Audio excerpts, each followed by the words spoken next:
Nous aimerions être épaulés, rassurés, nous aimerions nous éclaircir les idées, parler à une personne de confiance, se reposer l'esprit, avoir un point d'appui, partager les soucis et savoir les exprimer. Nous avons récemment créé à Bordeaux INP un réseau d'écoute et d'accompagnement pour les étudiants en difficulté. Dans ce contexte, Philippe Lacadet, vous qui êtes psychiatre, psychanalyste, pouvez-vous nous parler de l'écoute et de l'accompagnement ? Je trouve dans un premier temps tout à fait pertinent de lier la question de l'écoute à la question de l'accompagnement. Parce que c'est très important, surtout à notre époque, que les êtres humains puissent se rendre compte qu'ils ont toujours quelque chose à dire, notamment à partir de ce que vous dites dans votre énoncé, les étudiants en difficulté. Étudiants en difficulté, ça veut dire qu'il y a quelque chose en eux qui fait difficulté, que peut-être effectivement les professeurs repèrent, mais qui fait quand même essentiellement difficulté pour le sujet lui-même. Le sujet, c'est-à-dire l'étudiant qui se pose des questions et n'a pas forcément toujours la possibilité de savoir y répondre. Et avec ce que vous avez créé, vous avez au fond introduit la dimension d'une offre. Tu sais peut-être que tu peux venir t'adresser à nous si tu es en difficulté. Cette offre sous-tend une dimension d'ouverture à une parole possible pour l'étudiant par rapport à ce qui peut faire souffrance pour lui. Et là, il faut prendre souffrance, si vous voulez, comme une lettre qui reste en souffrance parce qu'elle n'a pas trouvé son destinataire. Quelque chose qui, pour l'étudiant, fait souffrance pour lui, puisqu'il n'a pas trouvé la possibilité, peut-être, de traduire en mots ce qui fait difficulté pour lui.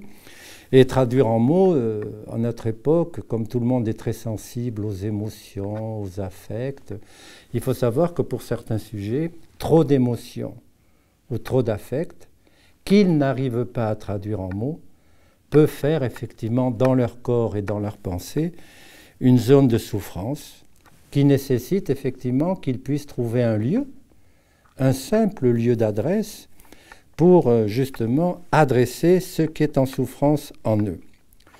Et on s'aperçoit très souvent que du fait de parler à quelqu'un, mais surtout de trouver quelqu'un à qui parler, ça permet au sujet de pouvoir trouver un lieu pour dire la formule.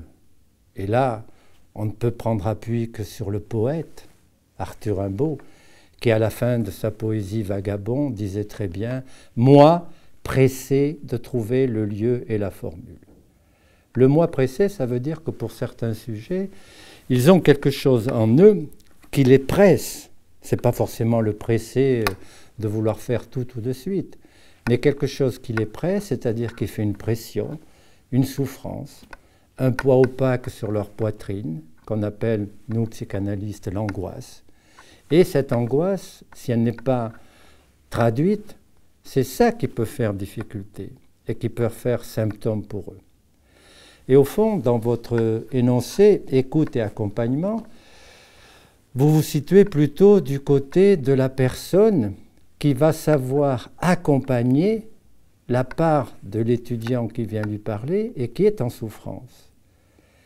Et là, c'est très important d'essayer de saisir que, effectivement, même si c'est vous qui avez fait une offre, même si c'est vous qui pouvez diriger l'entretien, puisqu'il s'agit quand même avant tout d'entretien, il faut savoir qu'il faut se laisser guider par ce que va dire l'étudiant, comme si, au fond, c'était lui qui allait vous guider dans ses mots à lui. Et c'est ça le paradoxe, parce que même si c'est vous qui dirigez l'entretien, qui allez arrêter, qui allez faire des coupures, il faut savoir se laisser guider par ce que dit l'adolescent ou l'étudiant, justement pour ne pas plaquer d'entrée vos solutions. Parce que même si lui a une solution en impasse, qui lui fait souffrance, il ne la sait pas forcément, et c'est pour ça qu'il faut que vous l'aidiez. D'où le mot très important d'accompagner. Il faut que vous l'accompagniez sur son chemin pour l'aider lui-même à trouver les mots qui lui permettront d'attraper la fameuse formule de sa propre existence. Et c'est pour ça qu'à notre époque, où tout le monde est pressé, où beaucoup de gens ont perdu le goût de la parole, comme disait très bien Roland Barthes quand il avait été introduit à l'Académie française, les gens n'ont plus le goût de la parole. Donc, permettre aux étudiants de retrouver un goût de la parole leur permet peut-être d'être moins dégoûtés par leur être, par ce qui pouvait faire souffrance. Parce que ne perdons pas de vue que quand un être comme ça est très pris par quelque chose qui le gêne, il peut aller très loin dans le se laisser aller.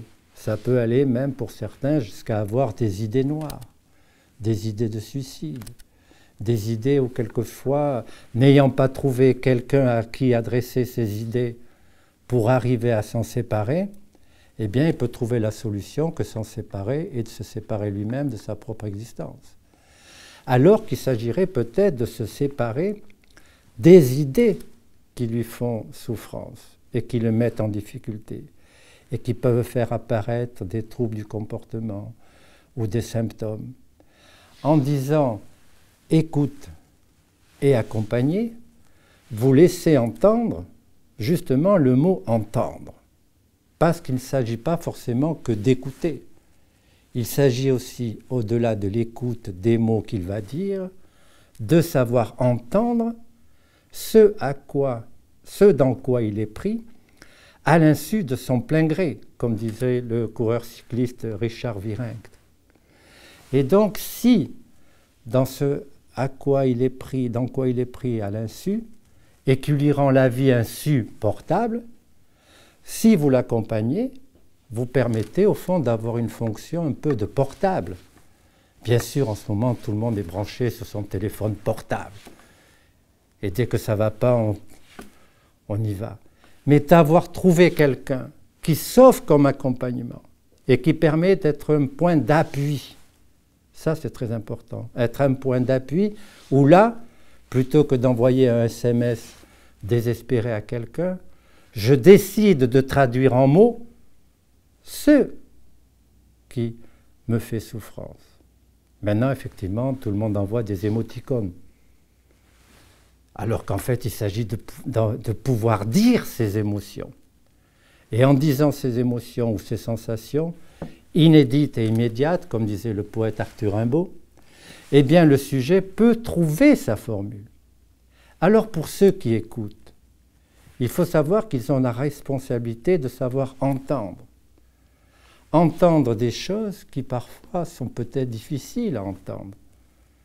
Entendre un étudiant qui ne va pas très bien, il ne s'agit pas forcément de lui dire « positivez ». Regardez la vie comme elle vaut la peine d'être vécue.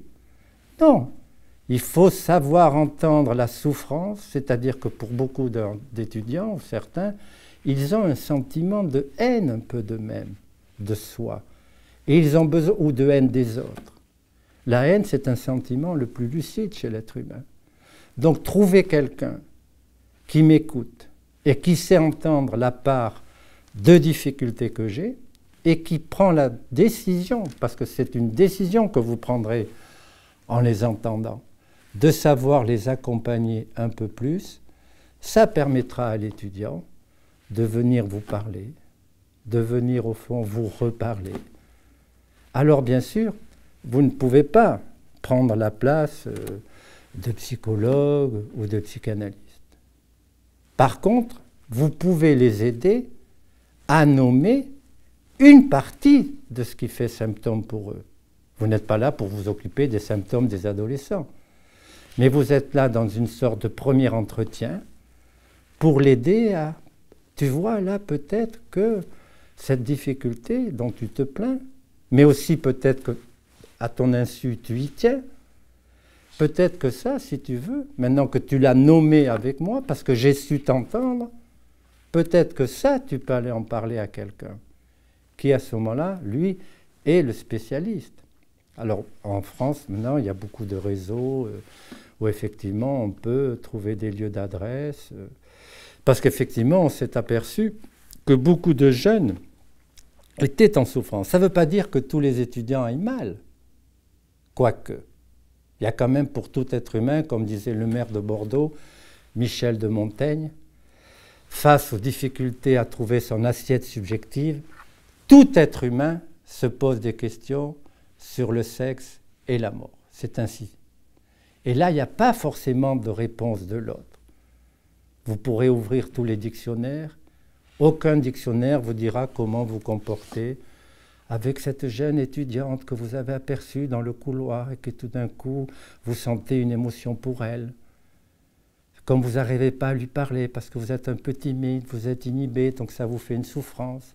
Alors s'il y a quelqu'un qui est là pour vous écouter, pour vous accompagner, vous n'allez pas lui trouver la solution.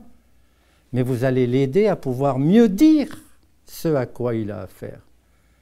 Et c'est vrai que dans ces milieux étudiants, qui sont des lieux de rencontre, des lieux où effectivement il y a certains qui ne vont pas bien, ces questions se réactualisent.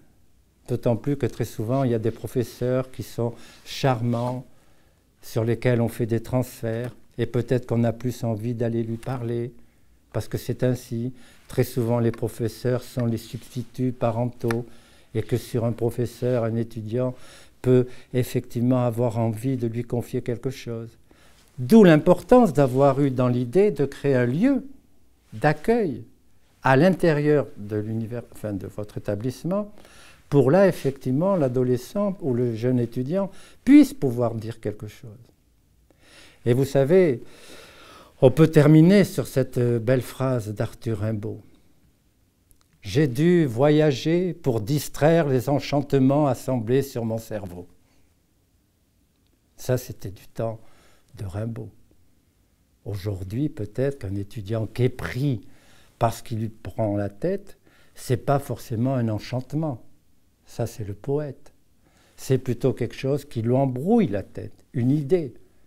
Elle lui embrouille tellement la tête que quand il se couche, il y pense, quand il se réveille, il y pense.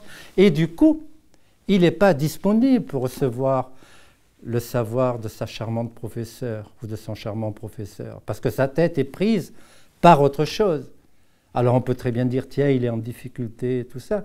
Mais si on a dans l'idée que si effectivement il n'est pas disponible pour recevoir un savoir, eh bien dans un lieu tel que celui que vous avez créé, il peut déposer la pensée qui lui prenait toute sa tête, voire tout son être, voire même tout son corps. Et donc à ce moment-là, cette séparation, ce dépôt de cette lettre en souffrance, ayant trouvé un destinataire, lui permet de se rendre un peu plus disponible à lui-même. D'où l'importance, effectivement, de l'accompagnement. Accompagnement, c'est un très beau terme. Il faut peut-être, à notre époque, savoir qu'il faut prendre du temps pour s'asseoir en compagnie de quelqu'un.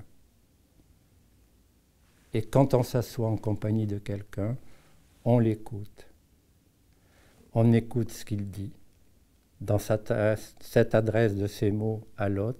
Mais vous, de par la position asymétrique que vous avez, c'est-à-dire pas symétrique, vous pouvez entendre ce dans quoi il est pris, parce que vous avez su l'écouter. Et à partir de ce moment-là, en se laissant guider par les mots qu'il vous dit, vous pouvez, d'ailleurs, très souvent, de parler, il s'entend lui-même dire ce dans quoi il était pris. Mais comme il ne pouvait pas le dire, c'est peut-être ça qui l'agitait. Il ne voyageait pas comme Rimbaud, mais il était là dans la cour errant, ou surfant sur les vagues de l'Internet, parce que maintenant il y a ça aussi. Combien sont pris par la fascination de l'image pour leurrer leur souffrance et passer dans la fascination de l'écran, au lieu justement de trouver un lieu pour pouvoir accompagner cette souffrance. Au-delà de l'écoute, savoir entendre la souffrance, l'assiette subjective, comme disait Michel Montaigne, dans laquelle je patauge un peu.